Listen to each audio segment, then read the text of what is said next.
Hello everyone, आज के lecture में हम डिस्कस करेंगे कॉम्प्लेक्स एनालिसिस के फॉर्मूला को। नेक्स्ट लेक्चर में इसके पीवाईक्यू डिस्कस करेंगे। तो आइए शुरू करते हैं। सबसे पहले आपसे पूछा जाता है कि कोई एनालिटिक फंक्शन के लिए कंडीशन क्या होती है, नेसेसरी कंडीशन, सफिशिएंट कंडीशन क्या होती है। तो सबसे पहले एनालिटिक फंक्शन कब होता है कोई, कि आप कब कहेंगे कि एफ जेड जो है एनालिटिक है किसी पर्टिकुलर पॉइंट पे। तो उसके लिए क्या कंडीशन होती है कि एफ जेड जो है उस पॉइंट पे क्या होना चाहिए, सिंगल वैल्यूड होना चाहिए, और नेबरिंग पॉइंट पे क्या होना चाहिए, वो डिफरेंशिएबल होना चाहिए। तो condition, necessary condition to check कि एफ आपका एनालिटिक है कि नहीं है, तो एफ जेड को आप लिखते हैं यू प्लस आइटा वी। तो इसका जो डेरिवेटिव है u with respect to x और v with respect to y equal होने चाहिए, या फिर u का with respect to y equal to minus curly v और करली x होना चाहिए।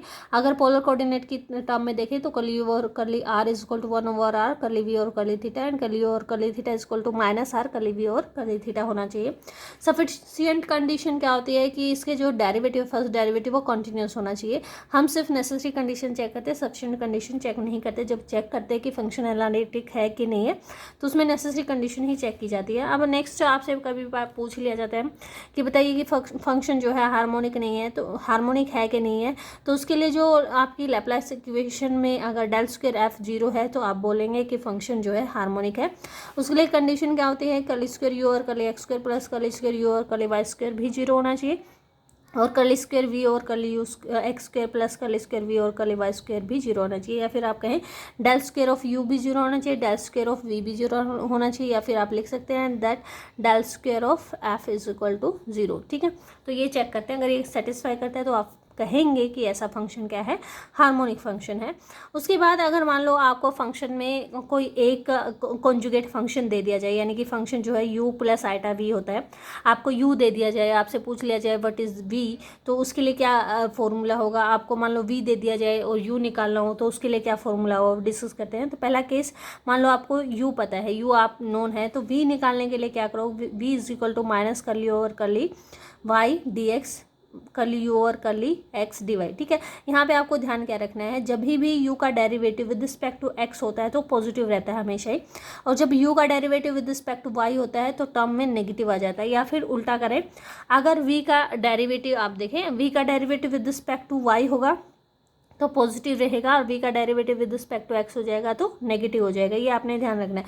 तो u नोन है तो फॉर्मूला इस तरीके से होगा, और अगर v नोन है तो इस तरीके से होगा, करली v और करली y ये पॉजिटिव हो जाएगी और ये टर्म क्या हो जाएगी हमारी, नेगेटिव हो जाएगी। अब इसी में मान लो आपको जो है सीधा एफ जेड निकालना है। वैसे तो हम यहाँ से निकाल सकते हैं, मान लो u पता है आपको, आपने v निकाल लिया, u प्लस आइटा v कर दीजिए तो क्या आ जाएगा, एफ जेड आ जाएगा।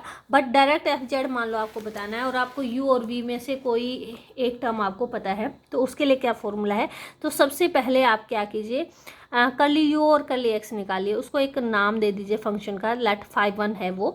करली यू और करली वाई निकाल लीजिए, उसको कह दिया फाई 2। ठीक है, किस कंडीशन में, जब आपको यू गिवन हो। ठीक है, अब क्या करना है, एक्स को रिप्लेस कर दीजिए जेड से, वाई को रिप्लेस कर दीजिए 0 से, तो फंक्शन जो बन जाएंगे f1 z0 f2 z0 बन जाएंगे। अब जो एफ जेड होगा वो इक्वल टू होगा integration phi 1 z0 minus iota f2 z0 plus C, यानी डायरेक्ट आप एफ जेड निकाल सकते हैं।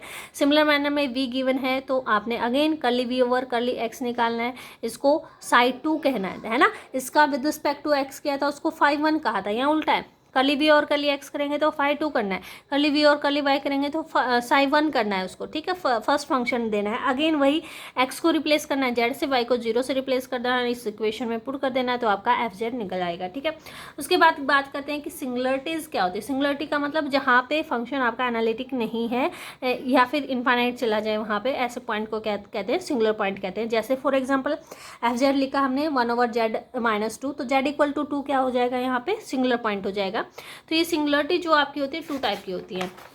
फर्स्ट वन इज आपकी आइसोलेटेड सिंगुलरिटी। आइसोलेटेड जैसे वर्ड ही पता चल रहा है आपको, आइसोलेटेड का मतलब जिसके आसपास कुछ ना हो। तो इसका सिंगुलरिटी से क्या मतलब है, आइसोलेटेड सिंगुलरिटी का मतलब वो समझते हैं कि मान लो कि एफ जेड एनालिटिक नहीं है Z equal to Z not पे, यानी वो इन्फाइनाइट जा रहा है। ठीक है, और उसके नेबरहुड में ऐसा और कोई भी पॉइंट नहीं है जिसपे कि एफ एनालिटिक ना हो, या फिर कहे इसके Z equal to Z not के नेबरहुड में बाकी सभी पॉइंट्स पे एफ एनालिटिक है। तो ऐसे पॉइंट्स को हम कहेंगे वो कैसी सिंगुलरिटी है, आइसोलेटेड सिंगुलरिटी है।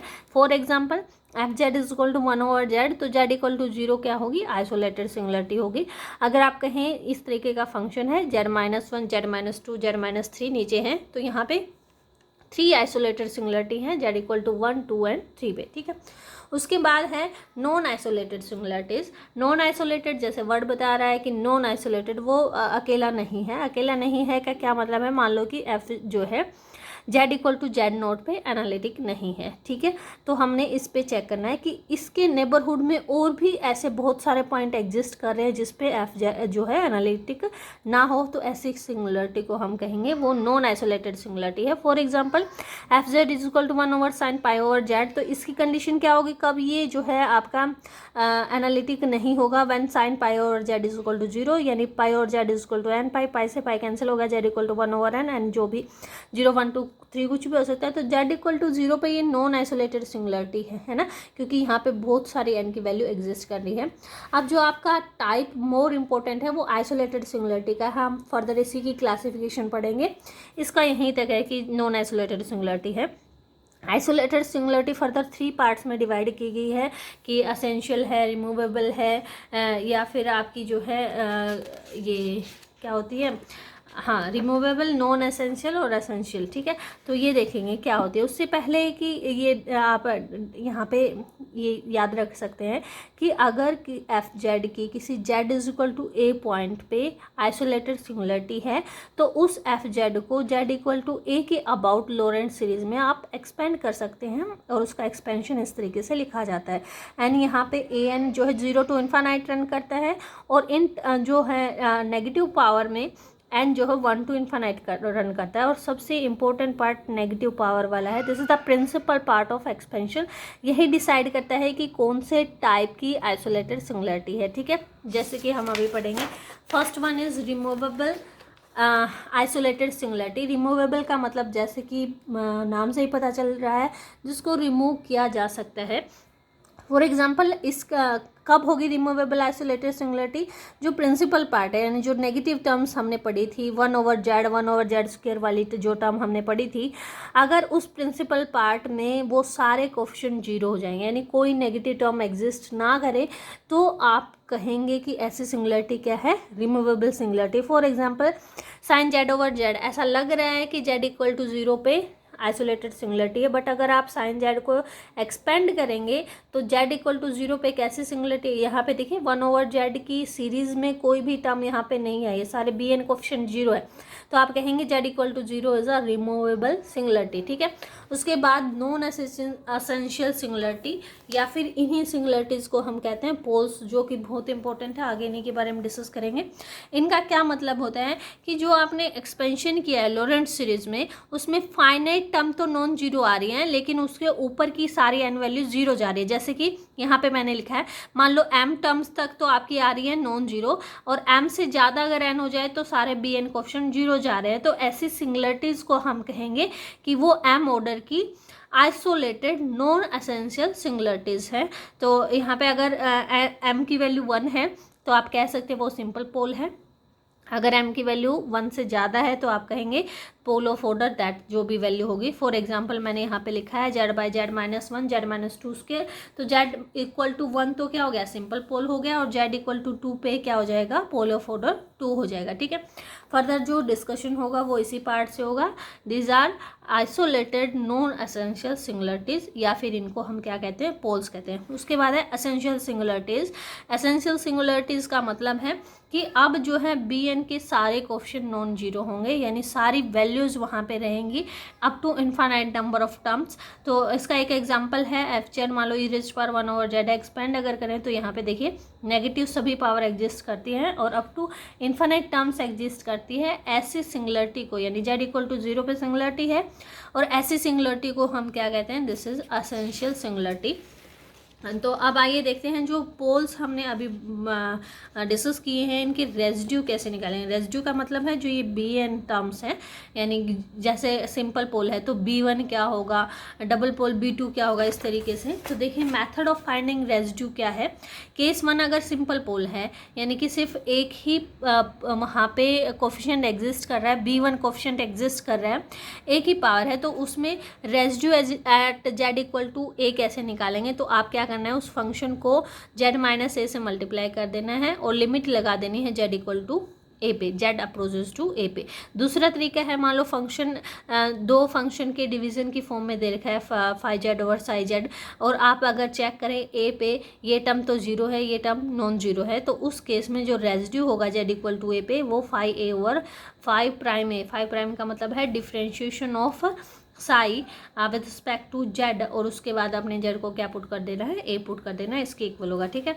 अब अगर मान लो जो रेजिड्यू है या जो पोल है आपका वो एन ऑर्डर का है, तो उस केस में रेजिड्यू कैसे निकालेंगे। उस केस में रेजिड्यू निकालने के लिए पहला तरीका है कि ये फॉर्मूला आप यूज़ करेंगे 1/n-1 फैक्टोरियल। एन ऑर्डर का पोल है तो n-1 factorial differentiation with respect to Z up to n-1 terms, Z minus A raise to power N से मल्टीप्लाई कर देंगे एफ जेड को, और Z equal to A put कर देंगे वहाँ पे। तो ये जो आपका यहाँ से जो रिजल्ट आएगा वो होगा residue at Z equal to A for order N. ठीक है। दूसरा तरीका क्या है कि आप जेड प्लस ए को टी पुट कर दीजिए और सीरीज में एक्सपेंड कर दीजिए, वहाँ पे 1/t का जो भी कोफिशिएंट आएगा वो क्या होगा, उसका रेजिड्यू होगा। ठीक है। थर्ड, अगर मान लो आपसे पूछ लिया जाए what is the residue at Z equal to infinite, तो उसका फॉर्मूला क्या होता है, limit Z tends to infinite minus Z F of Z. ठीक है, ये अलग से है, ये आपने याद रखना है। आप देखिए कोची रेजिड्यू थ्योरम क्या कहती है। मान लो कि किसी क्लोज कर्व में है और आपको इंटीग्रल सोल्व करना है एफ जेड का, तो वो किसके इक्वल होगा, तो एफ जेड जो है इक्वल टू होगा this integral on close curve F Z D Z 2 pi iota into summation of residue, जितने भी रेजिड्यू उस कंटूर के अंदर आ रहे हैं उनका समेशन इंटू 2 पाई आटा, वो इस इंटीग्रल के इक्वल होगा। अब यहाँ पे कुछ एक केसेस हैं, जैसे कि डेफिनेट इंटीग्रल ट्रिग्नोमेट्रिक फंक्शन अगर आ जाते हैं तो कैसे सोल्व करेंगे। फॉर एग्जांपल इस तरीके का अगर आ जाता है तो आप कॉम्प्लेक्स एनालिसिस यूज़ करके कैसे इसको सोल्व करेंगे। तो इसको सोल्व करने का तरीका ये है कि आप पहले एक सर्कल कंसिडर कर लीजिए, कंटूर कंसिडर कर लिए यूनिट रेडियस का, जिसका ओरिजिन जो है सेंटर पे है, सेंटर एट द ओरिजिन। अब आपने क्या जूम करना है कि जेड जो है इरेज्ड पर आइटा थीटा, डी जेड क्या आ जाएगा जो है आइटा इरेज्ड पर आइटा थीटा, डी थीटा आ जाएगा, यहाँ से डी थीटा निकाल लीजिए, डी जेड और आइटा जेड आ जाएगा। कोस थीटा को आप क्या लिख सकते हैं, इरेज्ड पर आइटा थीटा प्लस इरेज्ड पर minus iota theta over 2, iota theta को जेड कर दिया, माइनस आइटा थीटा को 1/जेड कर दिया, 1/2 लिख दिया। तो कोस थीटा को इससे रिप्लेस करना है, साइन थीटा को इससे रिप्लेस करना है। ठीक है। अब ये जो है जेड में चला जाएगा और जो लिमिट 0 to 2 पाई थी उसकी बजाय ये क्या आ जाएगा, क्लोज कंटूर पे आ जाएगी। ठीक है। अब आपने वही CR थ्योरम लगानी है, कोची रेजिड्यू थ्योरम लगानी है, जैसे हम पीछे निकाल रहे थे कि ये इंटीग्रल किसके इक्वल होगा, 2 pi iota into summation of the residue within the contour. ठीक है। अब कई बार इम्प्रॉपर इंटीग्रल आ जाते हैं जहाँ पे लिमिट जो -∞ टू +∞ रहते हैं। फॉर एग्जांपल इस तरीके का इंटीग्रल आपका आ जाता है, तो उसको कैसे सोल्व करेंगे। उसको सोल्व करने का तरीका ये है कि इस x को पहले z से रिप्लेस कर दीजिए, कॉम्प्लेक्स नंबर से रिप्लेस कर दीजिए। उसके बाद आपने देखना है कि क्या वही सेम रेजिड्यू निकालने हैं। आपने रेजिड्यू निकालने के बाद आपने चेक करना है कि क्या आपके रेजिड्यू जो हैं वो रियल एक्सिस पे नहीं है, इमेजिनरी एक्सिस पे ही लाई कर रहे हैं क्या। अगर इमेजिनरी एक्सिस पे लाई कर रहे हैं तो ये इंटीग्रल जो होगा वो होगा 2 pi iota into summation of residue, जो कि अपर वाले कंटूर में लाई करे इस तरीके से, और ये कंटूर की जो डायरेक्शन होगी हमेशा काउंटर क्लॉकवाइज होगी। अगर क्लॉकवाइज दे रखी है तो नेगेटिव साइन लग जाएगा वहाँ पे। ठीक है। 2 pi iota into residue at all जो भी पोल्स विद इन C हैं, minus limit Z tends to infinity Z into F Z. ठीक है। एक ये भी आपने चेक करना है इंटू आइटा पाई, ये मोस्टली में क्या होता है 0 जाता है, तो 2 pi iota summation residue at all pole within C, ये डायरेक्ट आप यूज़ कर सकते हैं इस तरीके के इंटीग्रल में। मान लो कि रेजिड्यू आपके जो हैं विद इन द इस कंटूर ना रह के रियल एक्सिस पे आ जाए, तब आपने क्या यूज़ करना है। तो देखिए उसके लिए फॉर्मूला आपने यूज़ करना है केस 2, अगर सिंगुलर पॉइंट जो है आपके रियल एक्सिस पे लाई कर रहे हैं तब यहाँ पे 2 पाई आइटा नहीं आएगा, क्या आ जाएगा यहाँ पे पाई आइटा आ जाएगा और वो सेम रहेगा बाकी। ठीक है, सिर्फ ये ध्यान रखना है कि अगर रियल एक्सिस पे तो पाई आइटा आता है, अगर आपका विद इन द कंटूर है तो आपका क्या आता है 2 पाई आइटा। तो ये कुछ फॉर्मूला थे कॉम्प्लेक्स एनालिसिस से। नेक्स्ट लेक्चर में इसके PYQ डिस्कस करेंगे। Thank you.